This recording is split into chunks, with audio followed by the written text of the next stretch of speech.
जय माता दी। ओम नमः शिवाय। आज हम पढ़ रहे हैं भाद्रपद मास का 8वां अध्याय है, नामकरण संस्कार और बाल लीला। श्री सुखदेव जी कहते हैं, परीक्षित, यदुवंशियों के कुल पुरोहित थे श्री गर्गाचार्य जी। वे बड़े तपस्वी थे। वसुदेव जी की प्रेरणा से वे एक दिन नंद बाबा के गोकुल में आए। उन्हें देखकर नंद बाबा को बड़ी प्रसन्नता हुई।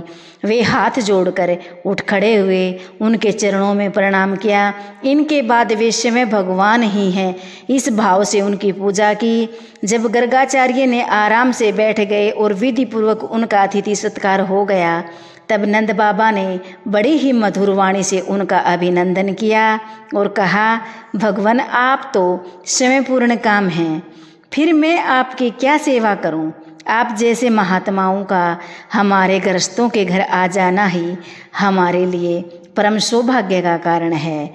हम तो घरों में इतने उलझ रहे हैं और इन पर्चों में हमारा चित्त इतना दीन हो रहा है, हम आपके आश्रम तक नहीं आ सकते। हमारे कल्याण के सिवाय आपके आगमन का और कोई हेतु नहीं है। पर वो जो बात साधारणतः इंद्रियों की पहुँच के बाहर है अथवा भूत और भविष्य के गर्भ में निहित है, वह आपके ज्योतिषीय शास्त्र के द्वारा प्रत्यक्ष जान ली जाती है। आपने इसी ज्योतिषी शास्त्र की रचना की है। आप ब्रह्म देवताओं में श्रेष्ठ हैं, इसलिए मेरे इन दोनों बालकों के नामकरण का संस्कार आप ही कर दीजिए, क्योंकि ब्राह्मण जन्म से ही मनुष्य मात्र का गुरु है। गर्गाचार्य ने कहा, नंद जी, मैं सब जगह यदुवंशियों के आचार्यों के रूप में प्रसिद्ध हूँ। यदि मैं तुम्हारे पुत्र के संस्कार करूँगा तो लोग समझेंगे कि यह तो देवकी का पुत्र है। कंस की बुद्धि बुरी है, वह पाप ही सोचा करती है। वसुदेव जी के साथ तुम्हारी बड़ी घनिष्ठ मित्रता है। जब से देवकी की कन्या से उसने यह बात सुनी है कि उनको मारने वाला और कहीं पैदा हो गया है, तब से वह यही सोच रहा है कि देवकी के 8वें गर्भ से कन्या का जन्म नहीं होना चाहिए था। यदि मैं तुम्हारे पुत्र का संस्कार कर दूंगा तो यह इस बालक को वसुदेव का लड़का समझकर मार डाले तो हमसे बड़ा अन्याय हो जाएगा। नंद बाबा ने कहा, आचार्य जी, आप चुपचाप इस एकांत गौशाला में केवल स्वास्तिक वाचन करके इस बालक का द्विजातीय समुचित नामकरण संस्कार मात्र कर दीजिए। औरों की कौन कहे, मेरे सगे संबंधी भी इस बात को न जान पाएं। श्री सुखदेव जी कहते हैं, परीक्षित, गर्गाचार्य तो संस्कार करना चाहते ही थे। जब नंद बाबा ने उनसे इस प्रकार प्रार्थना की, तब उन्होंने एकांत में छिपकर गुप्त रूप से दोनों बालकों का नामकरण संस्कार कर दिया। गर्गाचार्य ने कहा, यह रोहिणी का पुत्र है, इसलिए इसका नाम होगा रेहिय। यह अपने सगे संबंधियों और मित्रों को अपने गुणों से अत्यंत आनंदित करेगा, इसलिए इसका दूसरा नाम होगा राम। इसके बल की कोई सीमा नहीं है, अतः इसका एक नाम बल भी है। यह यादवों में और तुम लोगों में कोई भेदभाव नहीं रखेगा और लोगों में फूट पड़ने पर मेल कराएगा, इसलिए इसका एक नाम संघर्षण भी है। और यह जो सांवला है, यह प्रत्येक युग में शरीर ग्रहण करता है। पिछले युगों में इसने कर्मश्य, श्वेत, रक्त और पीत, ये 3 विभिन्न रंग स्वीकार किए थे। अब की बार कृष्ण वर्ण है, इसलिए इसका नाम कृष्णा होगा।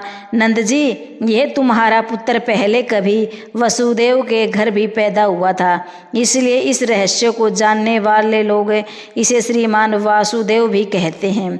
तुम्हारे पुत्र के और भी बहुत से नाम हैं तथा रूप भी अनेक हैं। इनके जितने गुण हैं, जितने कर्म हैं, उन सब के अनुसार अलग अलग नाम पड़ जाते हैं।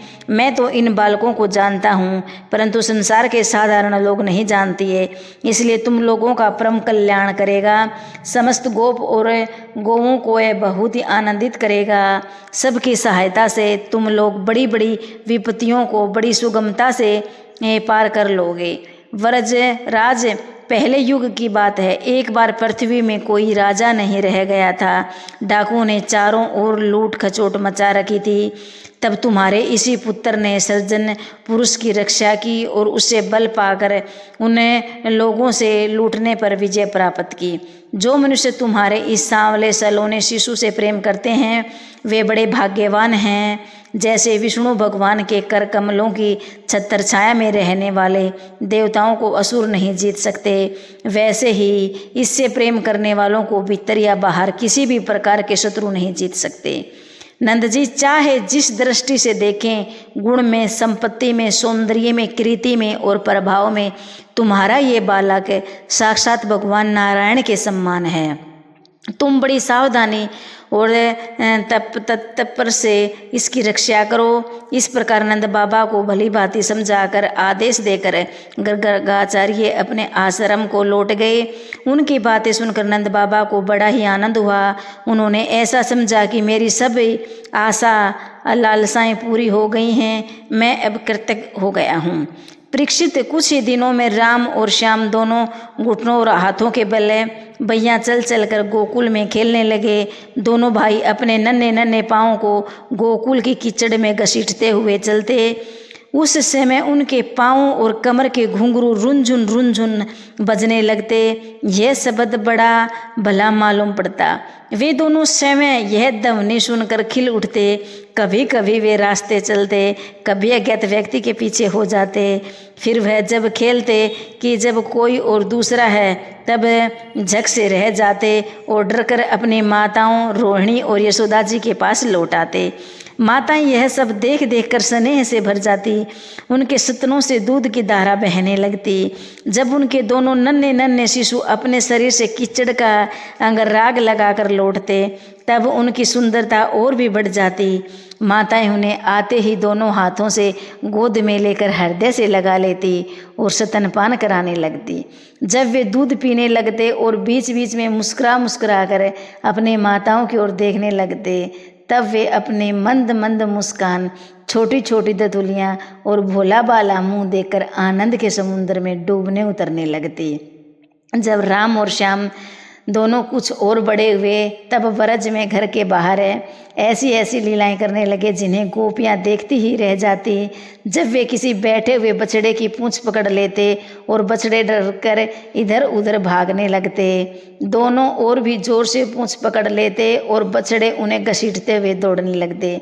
गोपियां अपने घर का काम धंधा छोड़कर यही सब देखती रहती और हंसते हंसते लोटपोट होकर परम आनंद में मगन हो जाती। कन्हैया और बलदाऊ दोनों ही बड़े चंचल और बड़े खिलाड़ी थे। वे कहीं हिरनी, गाय आदि सींग वाले पशुओं के पास दौड़ जाते तो कहीं धधकती हुई आग से खेलने के लिए कूद पड़ते। कभी दांत से काटने वाले कुत्तों के पास पहुंच जाते तो कभी आंख बचाकर तलवार उठाकर खेलने लगते। कभी कुएं या गड्ढे के पास जल में गिरते गिरते बचते, कभी मोर आदि पक्षियों के निकट चले जाते, कभी कीटों की ओर बढ़ जाते। माताएं उन्हें बहुत बरजती परंतु उनकी एक न चलती। ऐसी स्थिति में वे घर का सारा काम धंधा भी नहीं संभाल पाती। उनका चित्त बच्चों को भय की वस्तुओं से बचाने की चिंता में अत्यंत चंचल रहता। राजेश कुछ ही दिनों में यशोदा और रोहिणी के लाडले लाल घुटनों का सहारा लिए बिना अनाश्य ही खड़े होकर गोकुल में चलने फिरने लगे। ये व्रजवासियों के कन्हैया में भगवान हैं, परम सुंदर और परम मधुर। अब वे और बलराम अपने ही उम्र के ग्वाल वालों को अपने साथ लेकर खेलने के लिए ब्रज में निकल पड़ते। ब्रज की भाग्यशाली गोपियों को निहाल करते हुए तरह तरह के खेल खेलते। उनके बचपन की चंचलताएं बड़ी ही अनोखी होती थी। गोपियां तो वे बड़ी ही सुंदर और मधुर लगती। एक दिन सब की सब इकट्ठी होकर नंद बाबा के घर आई और यशोदे माता को सुना कर कन्हैया के करतूत कहने लगी। अरे यशोदा, ये तेरा काना बड़ा नटखट हो रहा है। गाय दूहने का समय न होने पर भी ये बछड़ों को खोल देता है और हम डांटती हैं तो ठठाठे के मार कर हंसने लगता है। ये चोरी के बड़े बड़े उपाय करके हमारे मीठे मीठे दही दूध चुरा चुरा कर खा जाता है। केवल अपने ही खाता तो एक बात थी, यह तो सारा दूध दही वानरों को बांट देता है। और जब वे भी पेट भर कर जाने पर नहीं खाते तब वह हमारे मटकों को भी फोड़ डालता है। यदि घर में कोई वस्तु इसे नहीं मिलती तो यह घर और घर वालों पर बहुत ही खींचता है और हमारे बच्चों को रुलाकर भाग जाता है।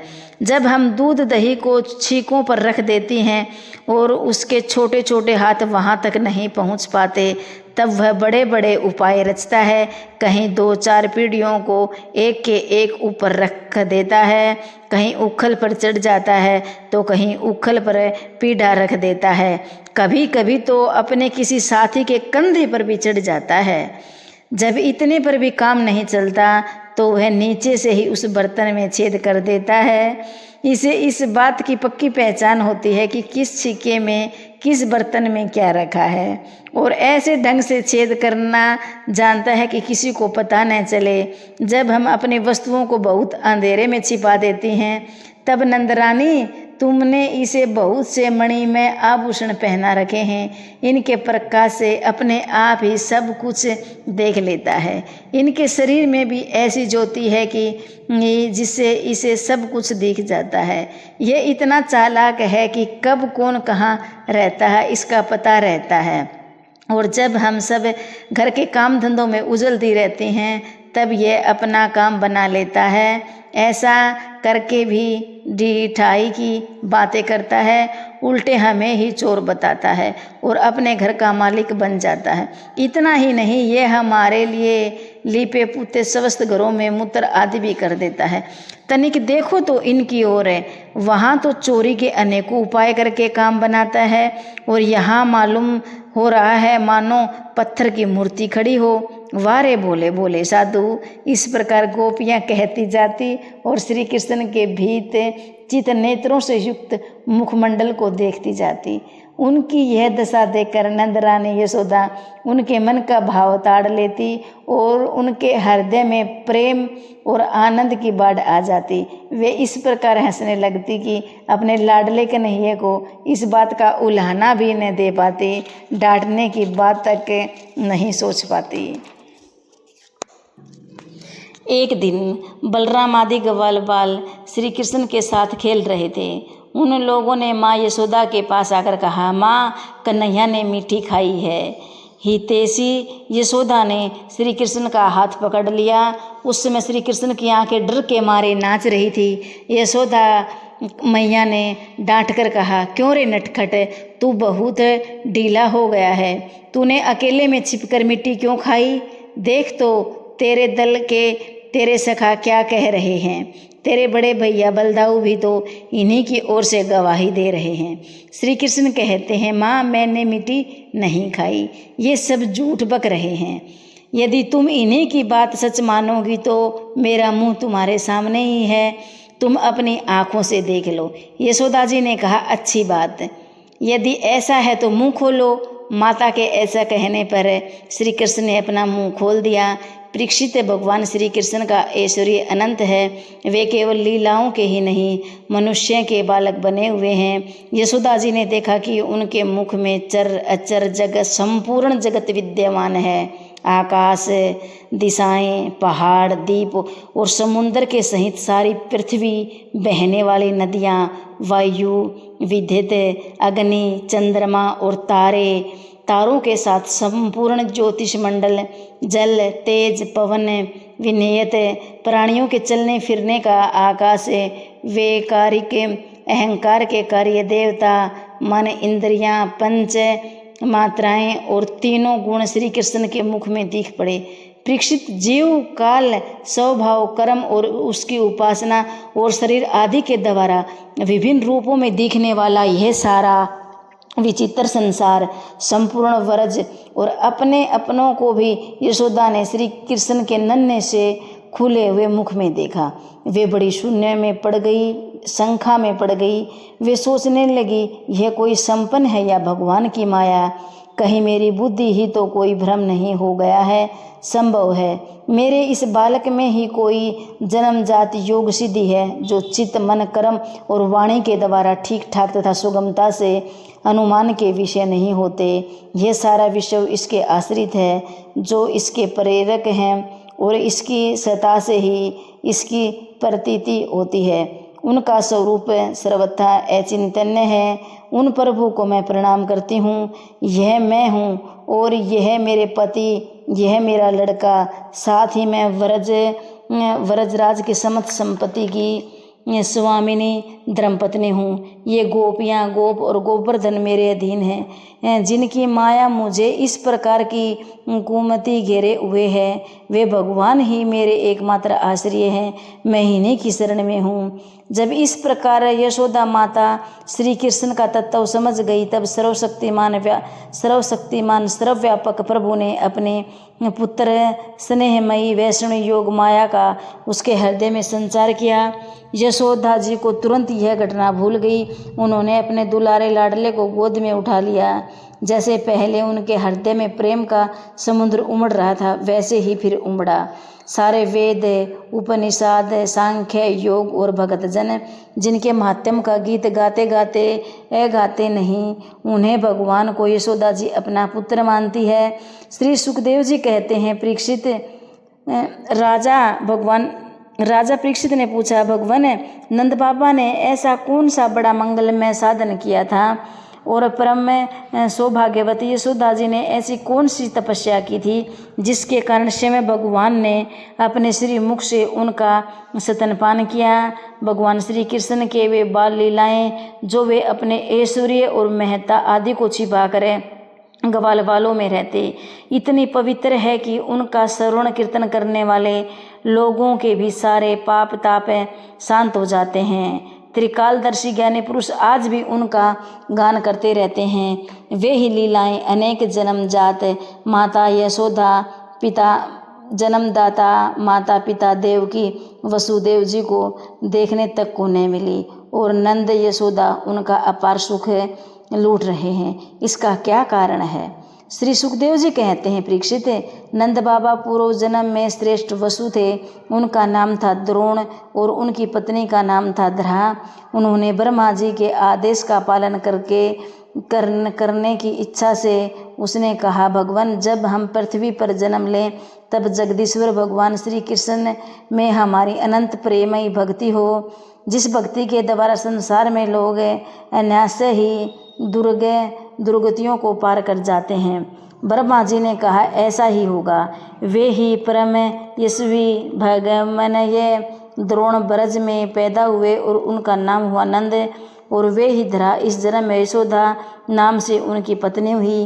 परीक्षित जब अब इस जन्म में जन्म मृत्यु के चक्कर से छूटने वाले भगवान उनके पुत्र हुए, और समस्त गोपियों की अपेक्षा इन पति पत्नी नंद और यशोदा जी का उनके प्रति अनंत प्रेम हुआ।